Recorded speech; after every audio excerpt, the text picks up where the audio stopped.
The Honourable Pierre Yang. Thank you, President. This Saturday is the 11th of November. As we know, that is the Remembrance Day.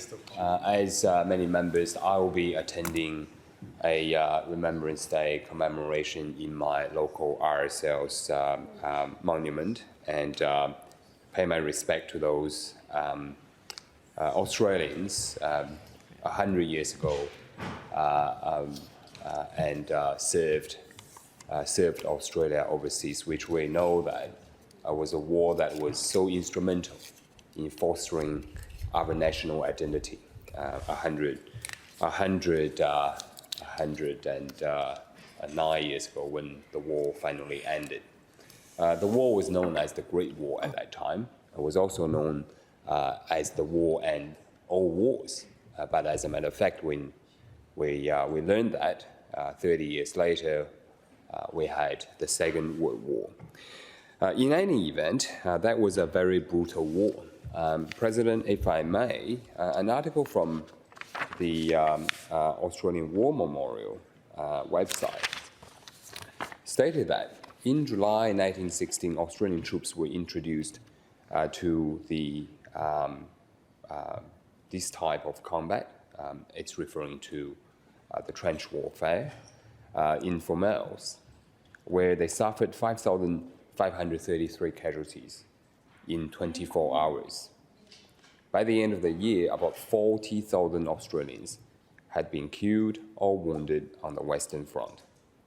And in 1917, a further 76,836 Australians became casualties in following battles, in subsequent battles. And I think there were articles reporting that a lot of the young people expected that they would return by Christmas 1914. That was not to be.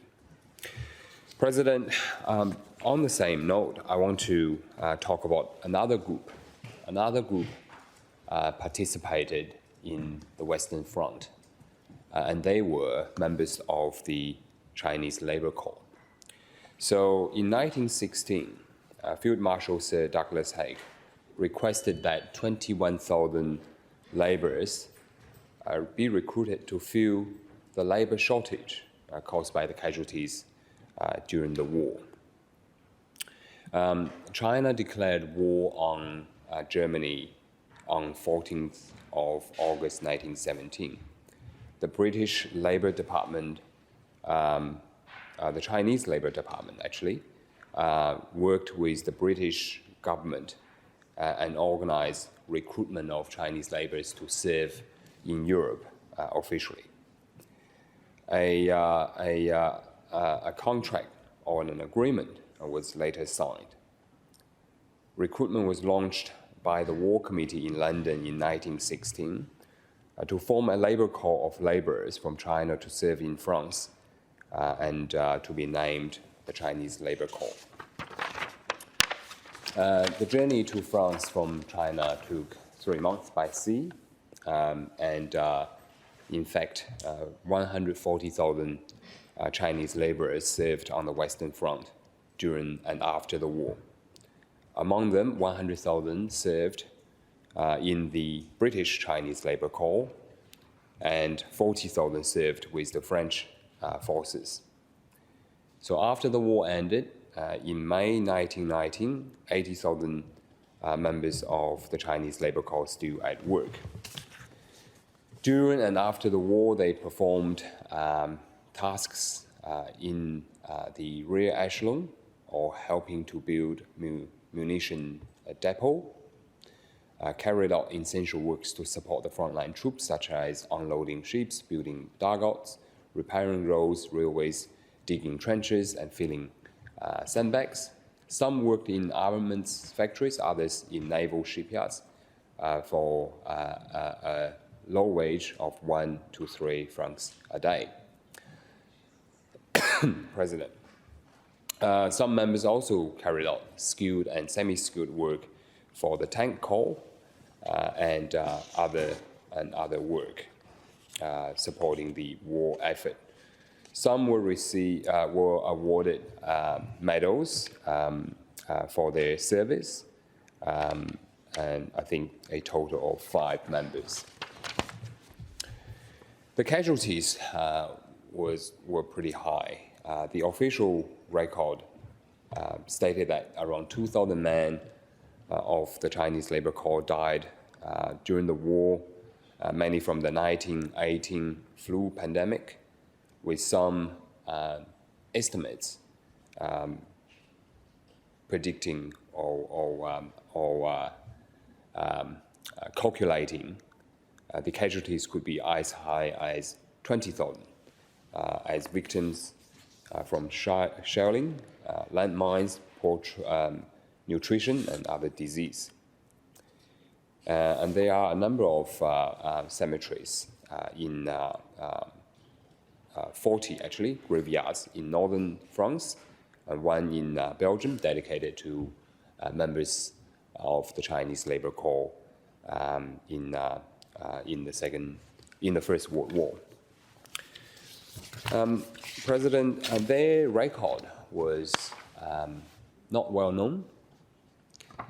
The contribution made was barely recognized at the end of the war. There is no tribute among Britain's 40,000 war memorials, and their service record were pretty much erased. There was a painting supposed to be displayed, displayed 3 weeks before the end of the war, being the largest painting in the world at the time in Paris, and that was in 2018. The painting originally had members of the Chinese Labor Corps painted. In 1917, United States entered the World War I. So the artist had to find a space for United States soldiers for their war effort. But the painting was almost complete. So the decision was made to paint over members of the Chinese Labor Corps to make way for the United States. There had been some effort in the second decade of this century in Great Britain to recognize the service of the Chinese Labor Corps.